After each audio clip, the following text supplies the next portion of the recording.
In helping you understand the unification of Italy and Germany, I'm going to try and take you through each country in turn and help you see not only their particular development, but also the linkages between these two movements. There's a reason that Italy and Germany are often discussed together, and it's because there's a similarity as well as an interconnectedness of their actions.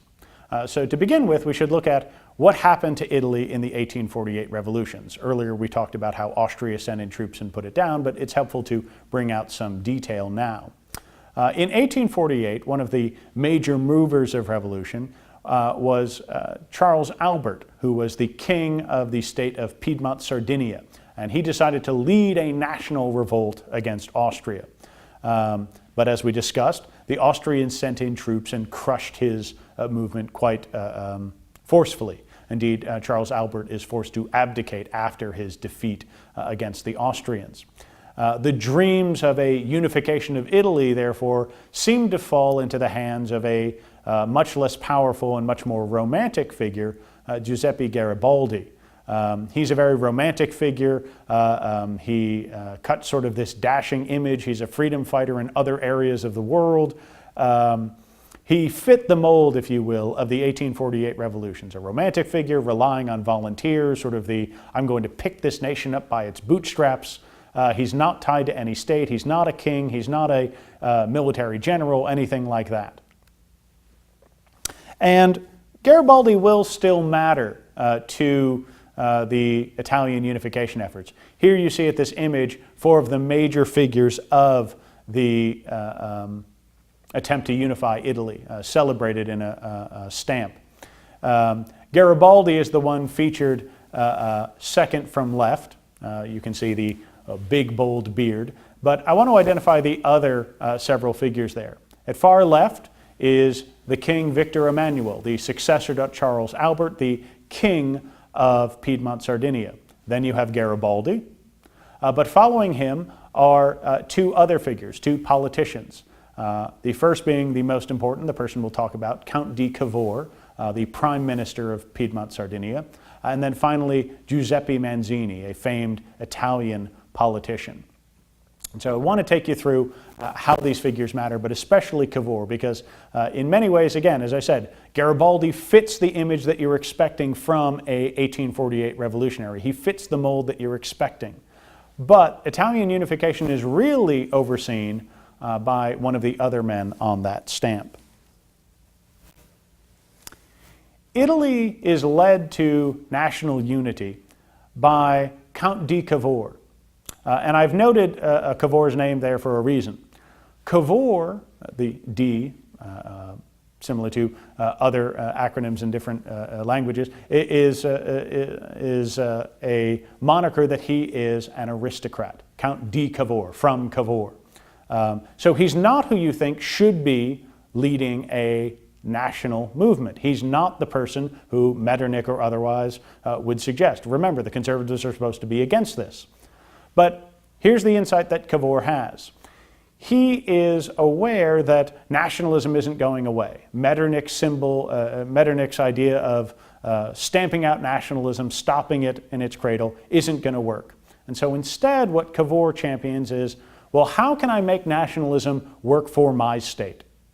How can I make Piedmont, Sardinia strong through the process of Italian unification? How can I buttress the rule of my king, Victor Emmanuel II?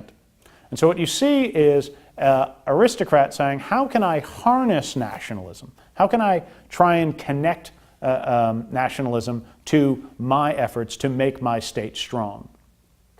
And so he has a different purpose, he has a different focus, and his method of trying to achieve independence, achieve not only independence but national unity, showcases this. He decides to turn towards a series of wars. Now, this doesn't seem at the outset that new. We've had any number of nationalists who've been pushing for wars, conflicts, revolutions, everything else. But in many ways, what you should see is trying to harness warfare for a new purpose. No longer would this be a meandering revolt. No longer will we depend on students building barricades in the street. Instead, this was going to be a concerted effort by a state to achieve a defined end. a war to liberate and unify Italy. And so what happens?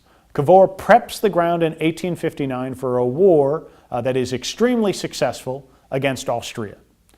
By the end of 1859, only Rome is part of the Papal States, and 2 other regions remain independent or in Austrian hands. And so the dream of Italy is nearly at hand. Building off of that success in 1861, he ends up declaring Italy as a state with Victor Emmanuel as its king. And again, what you can see in all of this is the thought process.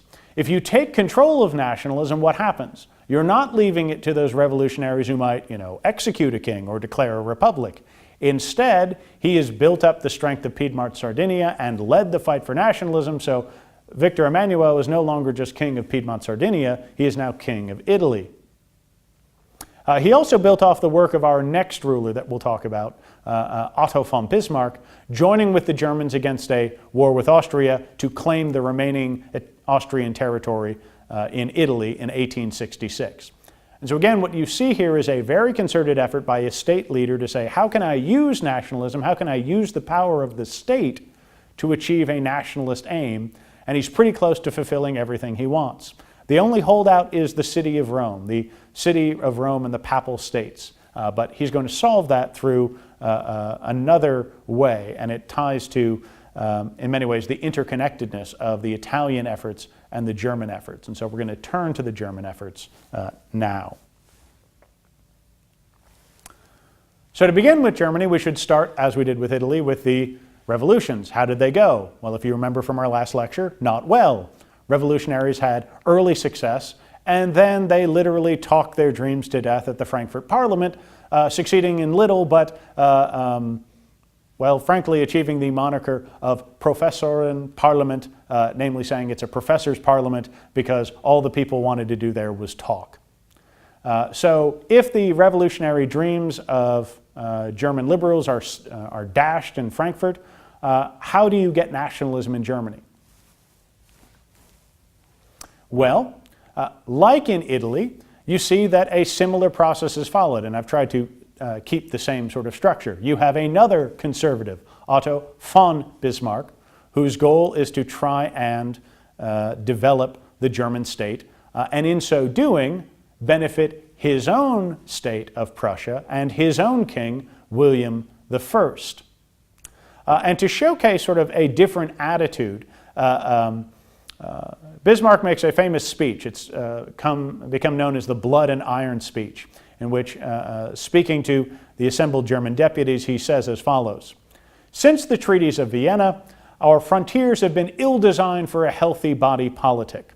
Not through speeches and majority decisions will the great questions of the day be decided. That was the great mistake of 1848 and 1849, but by iron and blood." All right, so what does this represent? He is directly criticizing in this speech the Frankfurt Parliament. Look at what you foolish liberals did. You got together and you talked and you talked and you talked. Now the great questions, now the great issues of nationalism will be settled by iron and blood. And so that suggests that, like Cavour, he recognizes that only through warfare, carefully directed by a state, might it be possible to achieve a dream of German unification. And that's exactly where we end up. Bismarck carefully crafts a series of wars designed to benefit Prussia, draw it closer to national unity, and eventually national unification, which privileges, above all else, the Prussian state. So very much following the model that Cavour set. You can see an element of Bismarck looking to Cavour as a slight model to follow. In 1859, he carefully crafts a war for German-speaking lands claimed by Denmark, known as the War of Schleswig-Holstein. And here he's pretty crafty, because Bismarck's real goal is he has to settle the question that floundered the Frankfurt Parliament, that question of what is Germany. And one of the big questions was, well, where does Austria fit in? Is Austria part of Germany or is it not? And so he knows that the real thing he has to settle is a question of who's going to lead Germany. Is it going to be Prussia or is it going to be Austria? And so what he does is stage this war with Schleswig-Holstein, which over the duchies of Schleswig-Holstein, he's able to acquire some territory, but he's very, if you will, Machiavellian. He structures the peace treaty in such a way that he knows there's going to be tension. He knows there's going to be a diplomatic opportunity through which he could foment a war with Austria. Because as far as he's concerned, this isn't, again, remember his speech, the question of who should lead Germany, Prussia or Austria, is not going to be solved by debates or questions or speeches. It's going to be decided by iron and blood. And so after the War of Schleswig-Holstein, he preps the diplomatic ground. And so when war comes in 1866 against Austria, he's able to assemble the power of the Prussian state, which invades and scores a massive victory over the Austrian forces. Indeed, the victory was so massive that most Prussians thought this was a wonderful time to annex whole swaths of territory from Austria. But in all of this, Bismarck is keeping a level gaze on his real outcome. A Germany that is unified, under the control of Prussia, and hopefully in a situation where it can be strong and at peace. And he recognizes that confiscating Austrian territory is going to cause lots of problems thereafter. And so what he really achieves is quite a status quo peace. The Austrians don't lose tons of territory. They don't have to pay huge war indemnities. Instead, what he gets out of them is what he always wanted in the first place. Austria agrees that we're going to take our hands off Germany. Germany's yours. And so this gives the Prussians a chance to lead the way towards German unification without Austrian interference. Now, despite Bismarck's success, there's still some states who are wary, still some states that are concerned about Prussian leadership. And so here again, Bismarck is quite Machiavellian.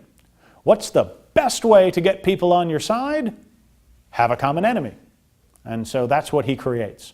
Through some diplomatic machinations over some royal issues that you don't really need to know about, he helps create a situation where France, led by Napoleon III, declares war on Prussia. And in so doing, those other outlying German states, seeing this as a threat against all Germany, join with Prussia in a common war against their hated enemy, France. This war was also extremely successful. The German troops are able to penetrate deep into France, crush their armies, lay siege to Paris, and famously in their victory, they not only annex territory from France, the territories of Alsace and Lorraine, they even go so far as to, in the Hall of Mirrors at the Palace of Versailles, declare the creation of a new unified Germany, with the Prussian king as now Emperor of Germany. So Bismarck succeeds in creating his nation. Unfortunately, he also in many ways lays the seeds for the First World War. The defeat of France and the annexation of the territories of Alsace and Lorraine create the tension that's going to drive Germany and France further and further apart and help lead them towards the path that would lead them to the First World War. So again, you see here the soon-to-be Emperor of Germany with his assembled generals, and so passing into the mythos of Bismarck, of the Prussian state, is a fixation on conflict, is a fixation on war, and thus war will bring us about the political realities we want.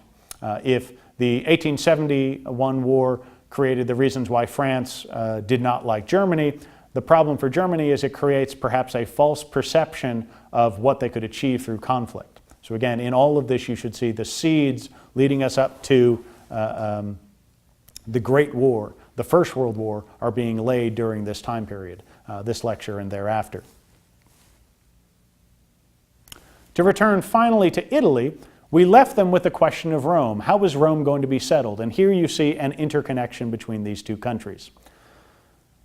The Papal States was under a protector. The reason the Italians never moved against the Pope was that the leader of France, Napoleon III, was its protector. It had said that it would stand in its stead and even station troops in the Papal States to protect it, and thus Italy was never going to move against it. But here you see the interconnection of these countries. When the Franco-Prussian War happens in 1871, The French troops are withdrawn. Napoleon III himself is actually captured with his armies, and the French state is thrown into chaos. In this situation, the rest of Italy realizes the time is right to strike against Rome, and thus they invade the Papal States, they conquer that territory, and this enables Rome to finally be drawn into the Italian state and eventually be made capital of a new and unified Italy. In both these cases, what you should see from this is, again, that pivot on the right. Two ardent aristocrats who become nationalists. Not because they maybe agree with some of the principles of nationalism, but they recognize nationalism isn't going away. And so both of them, Cavour and Bismarck, decide to harness nationalism and use it for their purposes to create powerful, unified states in Italy and Germany, poised to play a dominant role in European politics.